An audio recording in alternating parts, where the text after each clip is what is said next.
We are halfway through our forum. We've got at least 3 more speakers to go. We have heard at least 4 speakers talking about Najib, analyzing Najib, what went wrong. They have spoken. You were listening to them. Now we want to hear what you have said. What is your analysis? So I would like to invite 3 special persons who's been standing at the entrance just now, asking you to tell us what you think of Najib in his first 100 days. Please welcome our 3 Najibs. Please stand in the middle.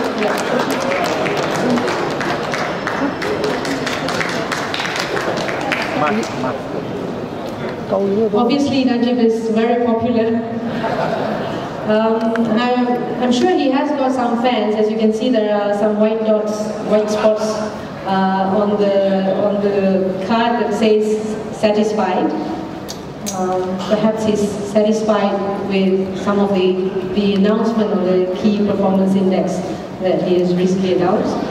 There are some who has yet to decide. I think maybe after the end of the forum, they may want to put the spot again. And of course, the last very popular Najib, you spoke, and this is the results of the audience here.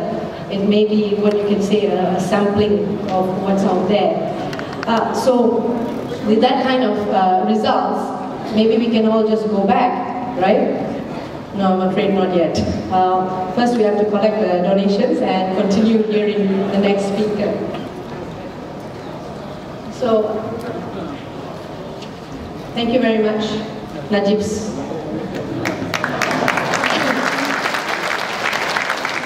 I think those who have not put on the spot can continue to do so.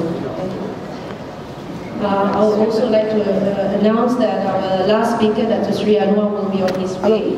In the meantime, can I invite YB Tian Chua, Member of Parliament of Batu, to perhaps analyze what just happened there and give us more information on what actually went wrong.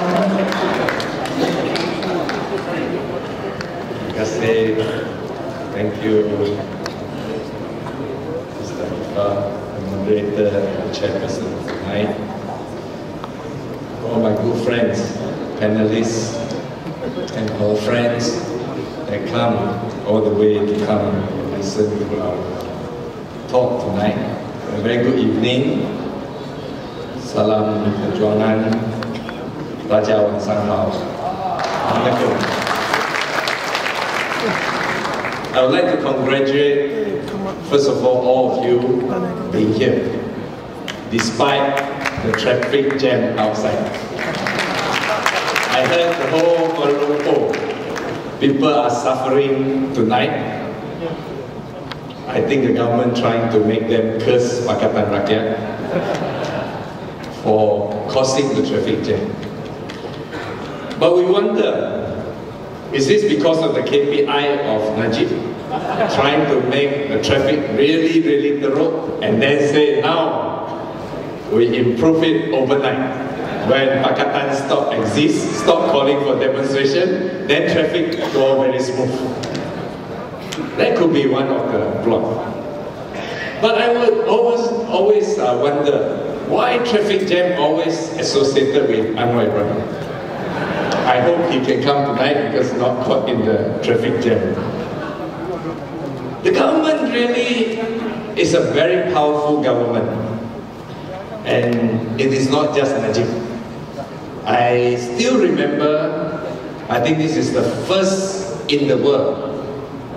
An airport is closed down, not because the Red Army or some terrorists trying to attack our airport. We have a proud history that our airport has never been attacked by terrorists.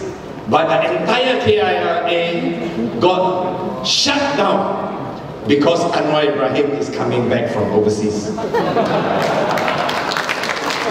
We have LRT station got stopped. No stop at certain station. People who are apolitical, people who don't care about politics, suddenly realize that they cannot get off at Masjid Jamet or Central Station because apparently there's birthday or Hindraf trying to organize demonstration.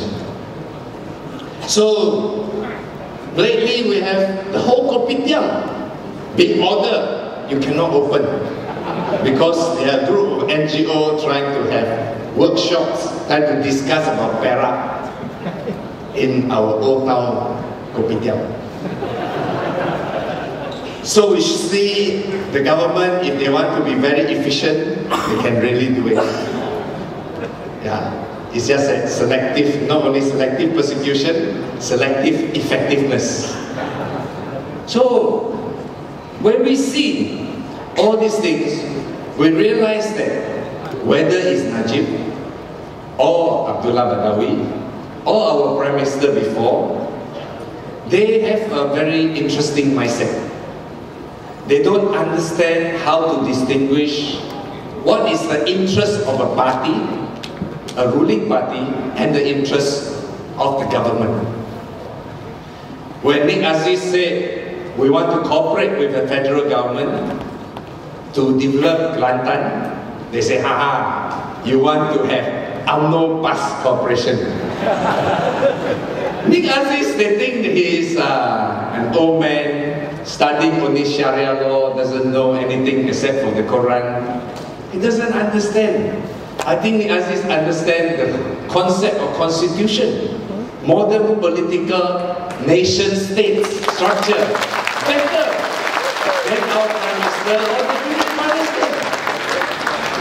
Have the audacity to say, if you want to cooperate with the federal government, equal to cooperating with UMNO. No difference between the federal government and UMNO.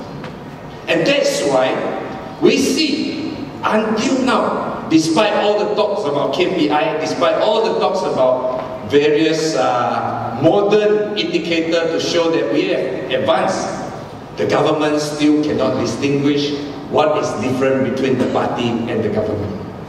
And they still insist that you must work with the government, and the government machineries can be instructed to serve the interests of the ruling party. That's why tomorrow, by right, we should let the civil society to decide. Let people to demonstrate to support the ISA, we welcome them. Let people demonstrate to say their disagreement with ISA. Let's see who has the bigger number. The government make a decision based on public opinion. But the government tomorrow is going to shut down, is going to use all sorts of state machinery to protect the party interests. So Najib, 100 days is a continuation of all we had previously. Basically, we hear One Malaysia, we hear People's First, rakyat didahulukan, pencapaian diutamakan, various slogans. But if we check carefully, we realize that this slogan comes from a public relations company, and especially foreign public relations company. A very simple thing in modern politics.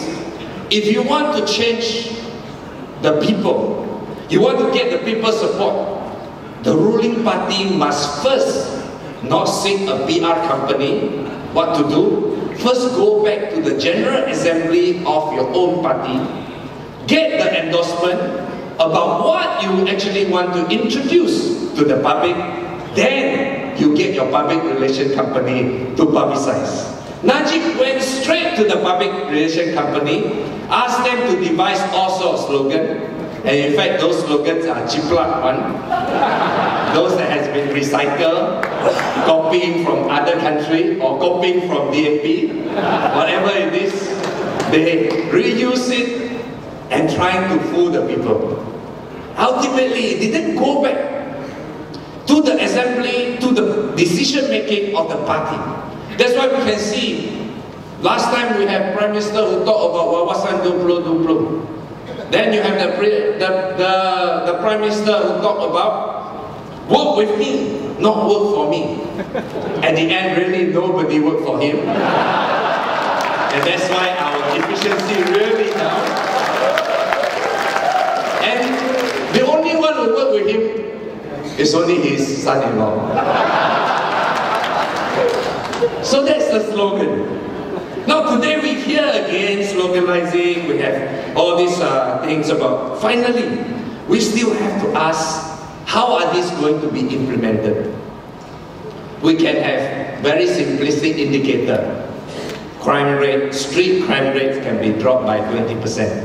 Very easy. Ask the police not to take report. You can do it, no problem.